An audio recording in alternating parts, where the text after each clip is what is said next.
Hey YouTubers, and welcome back to Tony the Technician channel. And today we're going to be going over the changes that I've done to the Camaro in the last probably 2 or so weeks.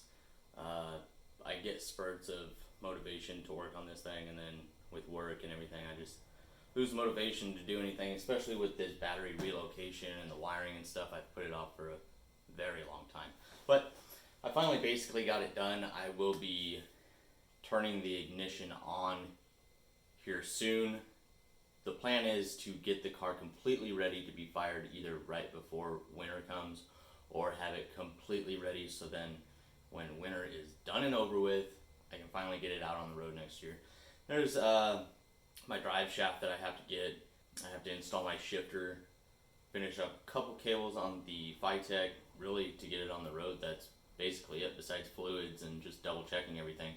I'll still have to get the exhaust done and all of that, but it's very close. So I finally, after like a year and a half of putting it off, did the battery cables. I had to tear out a majority of my interior. I redid the box in the back since I did the rear seat delete. I'll show you all of that, how I had the battery mounted in the trunk, the cables I used, which will be, if you guys are interested, all of these products that I use, I do try and link down in the description, either under the tools I suggest or the Camaro stuff. So I use 0 gauge to run it from my rear of the car to the front, and it's 0 gauge from Windy Nation, PowerFlex welding and battery cable. 600 volts, good from minus 50 degrees Celsius to plus 105 degrees Celsius, made in the USA. So it's really good copper cable. High quality, it'll be linked down in the description. I had red and black, so I have positive and negative, very easily identifiable. I also have nylon braided sleeving over everything, and I'm going to show you exactly how I ran it. Now, on a battery relocation, if you don't have a V6 or a V8 and you got something smaller, you might be able to put an inline circuit breaker in your battery cable, your main one.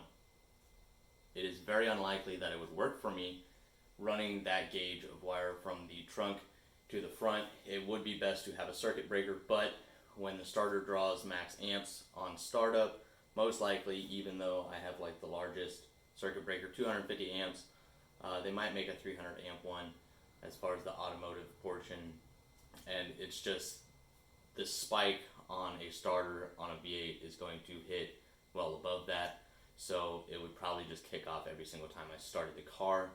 I don't want to deal with that. Now, I could run one positive battery cable just for the battery, or just for the starter, and then another one to supply everything else in the car.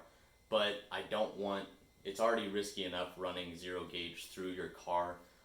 You have to be very careful to not get cuts in the positive or anything like that and have it short out. That could be very bad. So even though one would have a circuit breaker, the one would still not have one. But if you don't have a V8, your starter might not draw over those 250 amps, so you might be able to put an inline circuit breaker in your main battery cable.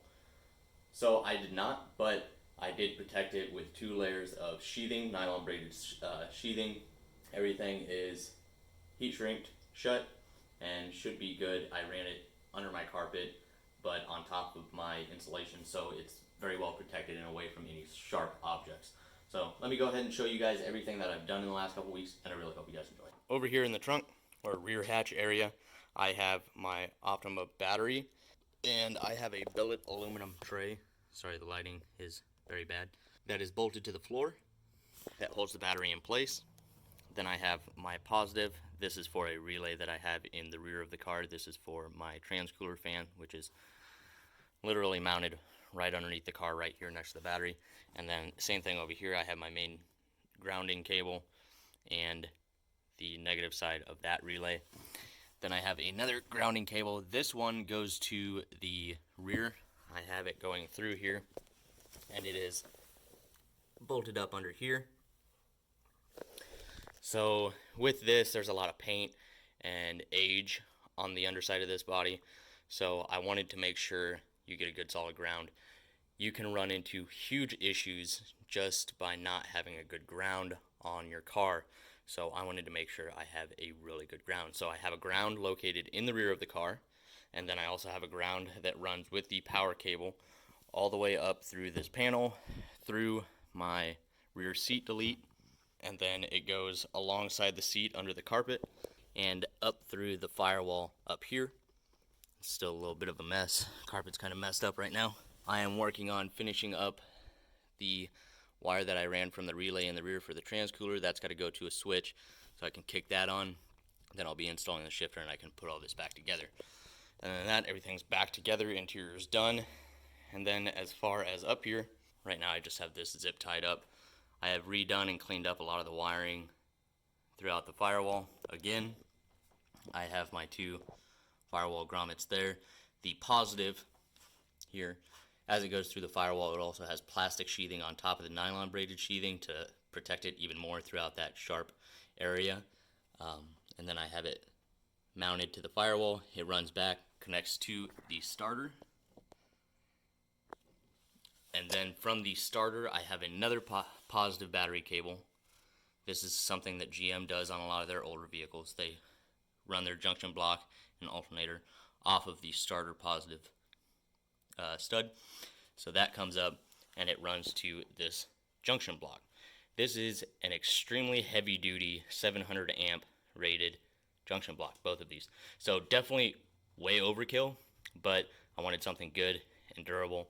So this is what I went with. I needed something with multiple posts because originally I was going with these guys, but I didn't want to have multiple 0 gauge cables running onto those small 3/8 studs or 5/16.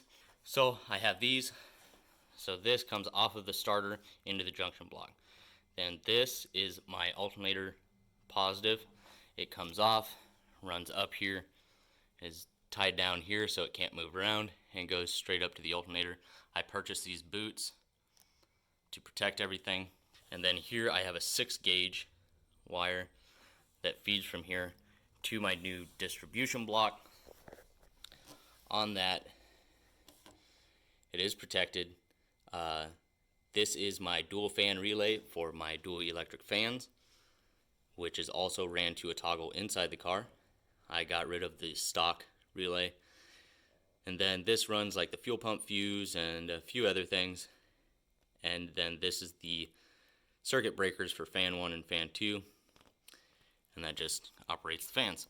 And then this is a fused cable over to this side of the car for another distribution block for everything that's ran inside the car, like my gauges and everything else like that, the horns, all of that. So I got rid of the stock fan relay. The only relay I have left is the fuel pump relay, which I have to modify for the Phytech. And then that, I cleaned up all this wiring that runs along here, got rid of a lot of it, relay for the horns.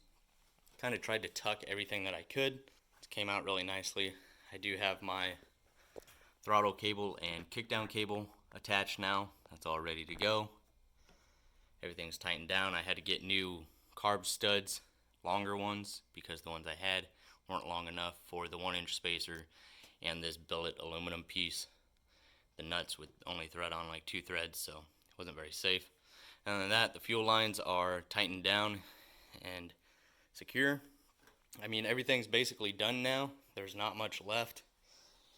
So the reason I went with those boots on there is my dual intake I've modified now. It's much larger. It came with this style of top for these, and for one, it's a T, so it wouldn't have worked. Plus, they stand it up like an extra 2 inches, so it's just ridiculously huge with these on there. So I decided to do the rubber boot and protect them that way. And then my intake comes down over top of this. So even though I'm trying to keep that as organized and clean as possible, it will be covered up with my intake. It goes right over that. So unless you come to the side of the car and look down from this angle, that's the only way you'll really be able to see any of that. And then other than that, I do have all the wiring that crosses instead of going through here or along the radiator. It all comes up in the nose behind the headlights, in the nose underneath that panel, and comes out over here, so it's nice and clean. Other than that, it's coming together. I just got to run just the single tack wire out to the distributor through one of those grommets, and then I can release that and tuck it and make it look nice and clean again. So that's really it. As far as the changes, I do have my radiator mount now, which I just used a sheet of aluminum, cut a couple straps, used a L-shaped carbon fiber piece, bolted them together, and it holds it nice and sturdy. So that's how I built my hold down for the radiator, and I'll keep you guys updated. There's a lot of changes coming, or a lot more work to do. Not much, but a lot of good videos, so stay tuned for those. If you guys enjoyed this video, please make sure to hit that thumbs up, leave a comment down in the comment section, and as always, subscribe if you're not a subscriber. See you guys next time.